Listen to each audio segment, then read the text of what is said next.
Welcome back to The Breakdown with me, NLW. It's a daily podcast on macro, Bitcoin, and the big picture power shifts remaking our world.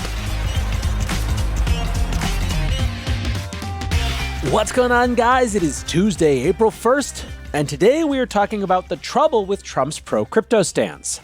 Before we get into that, however, if you are enjoying The Breakdown, please go subscribe to it, give it a rating, give it a review, or if you want to dive deeper into the conversation, come join us on the Breakers Discord. You can find a link in the show notes or go to bit.ly/breakdownpod.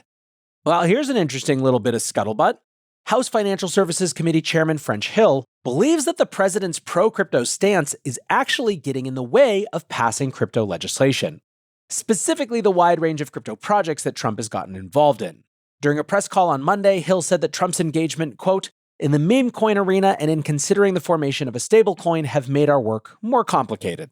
Certainly, we've seen this in recent congressional hearings, with anti-crypto Democrats using criticism of the Trump meme coin as reason to generally resist legislation moving forward. The recent announcement of a stablecoin to be launched by World Liberty Financial simply adds to the impression that crypto regulation is a way to advance the Trump family's interests. Republican lawmakers haven't been quick to criticize the president, so these comments suggest that there are Trump-related roadblocks to forming a consensus in Washington. Speaking with Politico about the World Liberty stablecoin, Connecticut Democrat Jim Himes said, I can't think of anything quite so damaging to bipartisanship than that happening. Himes is far from an anti-crypto Democrat, having backed sensible crypto policy in the past. He said that he hopes to support stablecoin legislation during the House markup later this week, but the growing Trump association makes that more difficult. He added, Chairman Hill is making a real, genuine effort to make this bipartisan. Having Chapter 29 of the Trump family grift emerge the week before the markup is about as catastrophically dumb move as sharing war plans on Signal.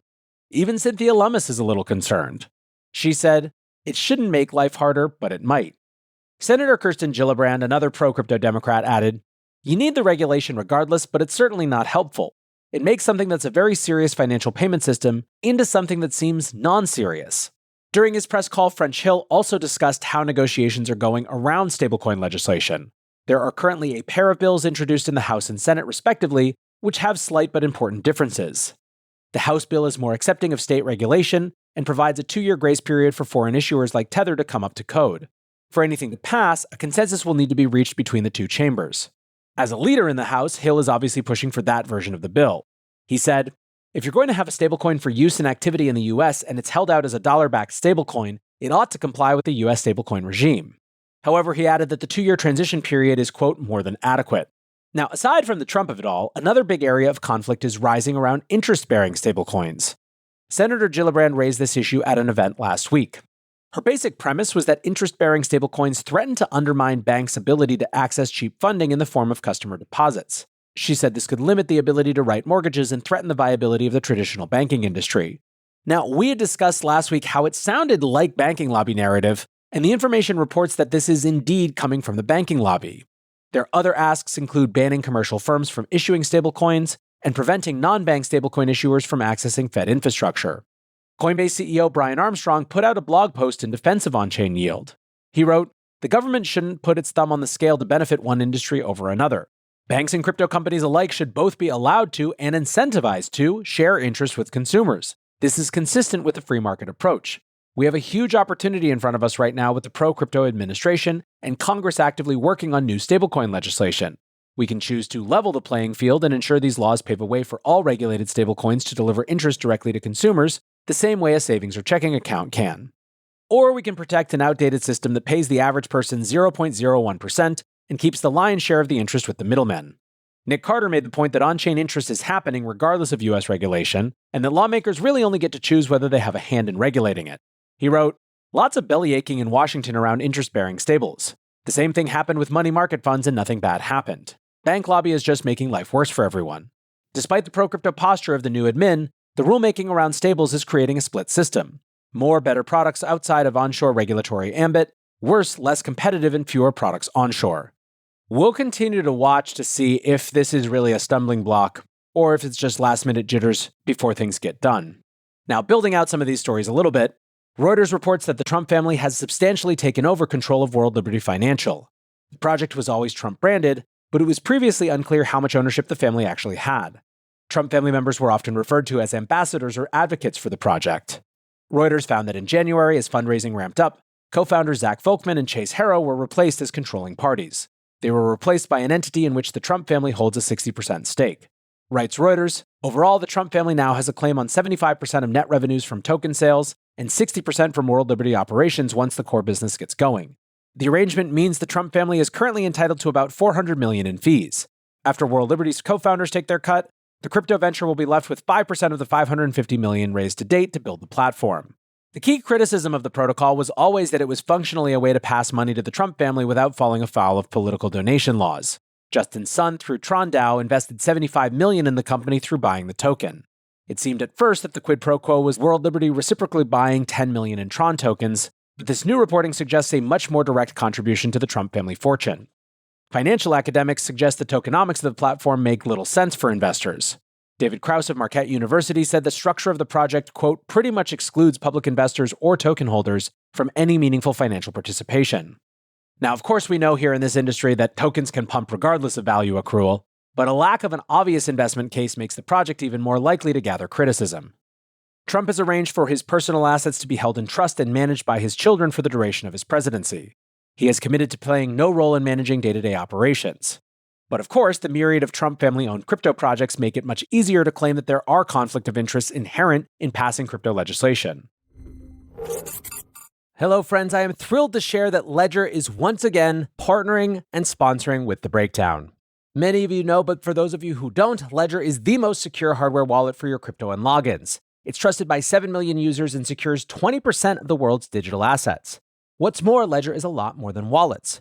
Over the recent years, they've built a comprehensive ecosystem of products and services, all of which are designed to make digital ownership more secure and accessible. You can buy your Bitcoin with Ledger and Ledger Live, and so much more. Basically, not only do they want to keep your assets secure, they want you to be able to do more with them. Ledger's newest devices, the Ledger Stacks and Ledger Flex, introduced the world's first secure touchscreens, making it easier and safer to manage your transactions and assets. Alongside Ledger Stacks and Ledger Flex, the company also launched the Ledger Security Key app, offering a safer alternative to traditional passwords and enhancing your digital security.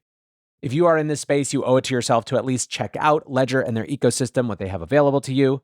So thanks once again to Ledger for sponsoring the show. And if the laws are common sense policy that's long overdue, in some corners of crypto Twitter, you're even starting to see some amount of buyer's remorse. Trader Michael Winwolf wrote, "Remember when you all voted for or supported Trump and were expecting to get tired of winning?" Matt Oxa, the CMO of Schumann Partners, tweeted, "We were all wrong about Trump being good for crypto. This guy and his insiders extracted billions and obliterated the market." This was always going to be the double-edged sword here. It's very likely that the crypto community wouldn't care about the Trump family launching a series of crypto projects if the overall market were doing better. There was always a Faustian bargain involved in supporting Trump, with side projects and value extraction on the one hand, and tolerable as long as the pro-crypto policies were put in place. The risk was always exactly what's happening now, where crypto being too closely associated with Trump would cause issues in the extremely partisan Washington D.C. environment. Huddle Magoo wrote, "Republicans are probably going to get wiped in the midterms, so any Bitcoin bill needs to happen ASAP or it won't happen at all in the Trump administration." Pledator added, "The moment for crypto legislation died when Trump went blitzkrieg on crypto grifting. He's positioned to benefit from it personally way too much for Congress to pass it in good faith." So far, it seems like the bipartisanship is holding, but the specifics certainly aren't making it easy. Outside of the administration, there's other forces from within the industry urging a rethink on legislative strategy. Unchained reports that lobbyists for Coinbase are pushing Congress to pass stablecoin and market structure bills in the same package, citing 6 sources in D.C. It's generally thought that stablecoin legislation is pretty close, but market structure could take a lot more drafting and negotiation. Unchained notes that market structure would be extremely beneficial for Coinbase, which they note sells more than 200 digital assets and offers a wide variety of additional services like staking and custody. But then again, market structure would be extremely beneficial for any company trying to deal with crypto in America. Kara Calvert, the VP of US Policy at Coinbase, denied the reporting, but did add, "Crypto is a comprehensive market that needs a comprehensive solution. We think that when legislation passes into law, it's really important that we address all of those different buckets. At the end of the day, we do think it's important to have all of this legislation pass into law at the same time or roughly the same time, because we don't want to create gaps or holes in the market." A lobbyist critical of Coinbase's strategy said, "Most think it's a bad idea. We should have a low-hanging fruit win on stablecoins before doing harder stuff like passing a market structure bill." The reporting put many in the industry on edge. Alex Thorne of Galaxy Digital wrote, "Forcing stablecoin and market structure bills into one package is risky. Stablecoin bills already have consensus. We think the Genius Act can pass Senate with 65 to 70 votes. A combined package? Who knows? A deal in hand is worth two in the bush. Always take the deal when you have it. Christopher Perkins of CoinFund reiterated this even more simply, tweeting, "Prioritize stablecoins now." Staying on our Washington theme, Miller Whitehouse Levine, the former CEO of the DeFi Education Fund, is launching a new nonprofit aimed at educating Washington about Solana. The Solana Policy Institute will work with the SEC, the CFTC, and lawmakers to help them think, quote, beyond Bitcoin. Whitehouse Levine said, "We've got a lot of work to do on that front to educate people in Washington and policymaking circles about crypto, because right now people hear crypto and by and large think of Bitcoin and that's it. But of course, the ecosystem has exploded well beyond Bitcoin, and there's applications for all sorts of things being built on these decentralized networks." Now, DeFi Education Fund did a lot of important work over the past few years. For example, they delivered numerous independent briefs and lawsuits to explain how DeFi operated to judges. Their brief, for example, was specifically credited with explaining the issues around staking during the early stages of the Coinbase lawsuit, helping the firm secure a partial dismissal. However, the organization was funded by a grant from the Uniswap Foundation and viewed as an Ethereum-aligned organization. Whitehouse Levine commented now, however, "I'm excited about Solana because I've spent the last 8 years of my career fighting for developer rights and people's ability to use these decentralized network applications." Now, certainly everything that's not Bitcoin needs a narrative boost right now. Both on Wall Street and in DC, it really is just a Bitcoin world at this point. Frankly, with what we've seen over the last year, that's not necessarily an unreasonable position to take. But I think having people like Miller involved in telling the story of the best parts of the opportunities of these other networks is a hugely positive thing compared to just pump and dump and grift stories that people otherwise might hear. Lastly today, to the surprise of absolutely no one but the most diehard meme coiners, Elon Musk has clarified that the government has no plans to adopt Dogecoin. Speaking at a town hall, Musk said, "There are no plans for the government to use Dogecoin for anything as far as I know." The question, of course, came in the context of Musk's government efficiency agency. The billionaire commented that he originally wanted to call the organization the Government Efficiency Commission. However, the internet insisted on calling it Doge. And who is Elon to fight the Twitter hive mind? Since the department was stood up, Musk has floated the idea of using blockchains to track all government spending. But apparently that won't be done using Dogecoin. Alas, for the token itself, it has retraced almost its entire move since the agency was first announced, and fell a further 3.2% when Musk confirmed the meme coin won't be used by the government. The White House declined to comment on Dogecoin adoption when contacted by Fortune, which might be the most ridiculous press query ever fielded. For now, though, that is going to do it for today's breakdown. Appreciate you listening, as always, and until next time, be safe and take care of each other. Peace